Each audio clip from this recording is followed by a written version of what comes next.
Believe it or not, the weather is actually starting to improve. It's getting warmer. That's what they tell me. I'm not sure I believe them actually, but it is actually above freezing today, which is always a bonus. But it's the time of year that you might be thinking about planning a big bike trip abroad, a biking holiday, or just a quick blast across the continent, something like that. So you want a machine that's comfortable but still got lots of performance. Sounds then like a sports tourer. So here we have Ducati's ST4. It's their sports tourer. It's got a V-twin engine. Next to that, we've got Triumph's sports tourer. This is the Sprint ST. This has got a triple cylinder engine. And completing our little trio today, we have Honda's very latest VFR 800. This has got a VTEC V4 engine. So we've got 2 cylinders, 3 cylinders, and 4 cylinders. Let's go and see then which one we like the best. First though, let's take a look at the spec sheets for each machine. Ducati's ST4 has a 90-degree V-twin motor, which is, you've guessed it, 916 cc's. It develops a very respectable 100 or so brake horsepower. Triumph's Sprint ST uses their well-proven inline triple-cylinder engine. It's 955 cc's and makes around 115 brake horsepower. It's also a fraction lighter than the Ducati at 207 kilos. Slightly less powerful is Honda's new VFR 800 with its high-tech, sophisticated VTEC V4 engine. What a mouthful. This particular model also has the added luxury of ABS, as well as Honda's now well-sorted linked braking system. Back then to the Ducati, the ST4, and personally, and this is only my opinion, I think it looks a little bit dated now. It looks a little bit old-fashioned. Oh, that should get the letters rolling in from the Ducati owners, but it's what I think. See, today bikes have gone very sort of edge styling, they call it, don't they? All of these sharp bits and these pointy bits, and on this, there isn't a single pointy bit anywhere. It's all very round and I don't like to say it really, but a little bit 1980s. Oh, that probably upset loads of people already. But you see, for some people, that's not a problem, because they're more interested in what happens down there with the motor and what it's like when it's out on the road. People who ride twins often say that they do it because the bikes have character. I still hold the view that character is another word for vibration, because that's what they do. The ST4 though is a fairly comfortable machine with enough power on tap to satisfy most riders. Long distance travel is certainly no problem on this Duke, but filtering through a busy town needs lots of gear changes and an ability to master the slightly snatchy nature of the power delivery at low revs. That's another characteristic of a twin. Now then, let's move on to the Triumph, the Sprint ST, and it's a much better looking bike for my money than the Ducati. It does look much more modern. It's still not quite as futuristic as some of today's modern bikes, but just sat aboard it looks much classier. Nice big classy dashboard there, nice white face rev counter in the middle.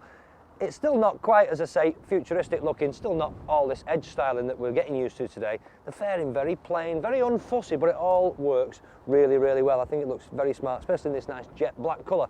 And of course, beneath this lot is the very famous Triumph triple engine. And it's an absolute cracker. You'll be amazed at just how smooth it is. I certainly was. It's no sports bike in terms of performance, but it's definitely got a sporty feel. The riding position has you tipped nicely forward to the wide, flat bars, and the screen does a reasonable job of protecting your chest and neck from the very worst of the wind. The whole bike feels light and manoeuvrable. It's a well-balanced mix of power and handling, which helps to give the rider great confidence. Now, if you're looking for ultra high-tech modern styling, they don't come much fancier than this to the Honda's very latest VFR 800 VTEC as well. Look at the front end there, all these pointy bits and a big massive headlamp cluster there. I dread to think how much that would cost to replace if you threw one of these down the road, but it does look fantastic. Straight out of Star Trek if you ask me. And the back end here and the seat unit, it's all beautiful, big upswept tailpipes and a lovely big light cluster at the back. It really is, I think, one of the best looking bikes on the market today. I think it just looks fantastic. And of course, under here, big V4 power unit with that very sophisticated VTEC motor. The VFR has been around since 1986 and it's always had a reputation for its all-round ability.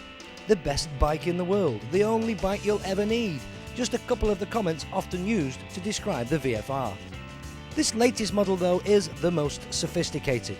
The riding position is identical to last year's model and it's as near perfect as you could wish. The motor has the familiar purr of a V4, but changes significantly to more of a growl when you hit 7,000 revs and the VTEC system kicks in.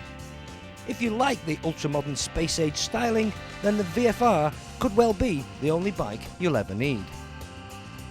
So now you're wondering which is the best. Is there a winner? Well, there is a winner. There's a clear winner in my eyes. Let's talk first about this Ducati. I've made no secret of it in the past that I'm not a great big fan of twins. I think it's a case of how you get brought up, what you get used to over the years of riding bikes. I've never been a lover of twins. It's a little bit on and off with the throttle, and you need to work it, as I've said, through town, through the gears a bit more. It's not quite as easy to use. If you're going A to B, just from A to B at 90 miles an hour all day, fine, you could sit on that all the time.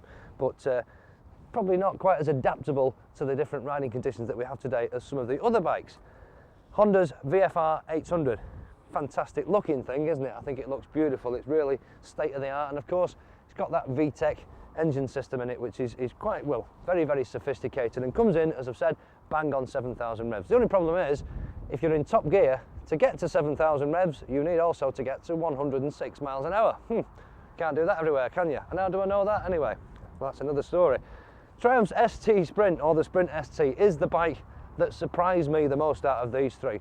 I've never been a great big fan of Triumphs in the past. I've always thought they were a little bit agricultural, and I've always thought that their triple cylinder motors was perhaps slightly closer to a twin than it was to a 4.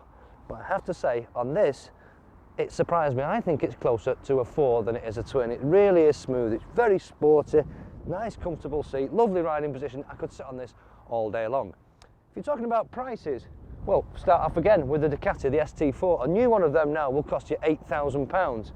That's for a new bike, but a second-hand example like that one, it's as good as new. There's nothing at all wrong with it. You could pick one of them up for 6,000 quid. Honda's brand new VFR.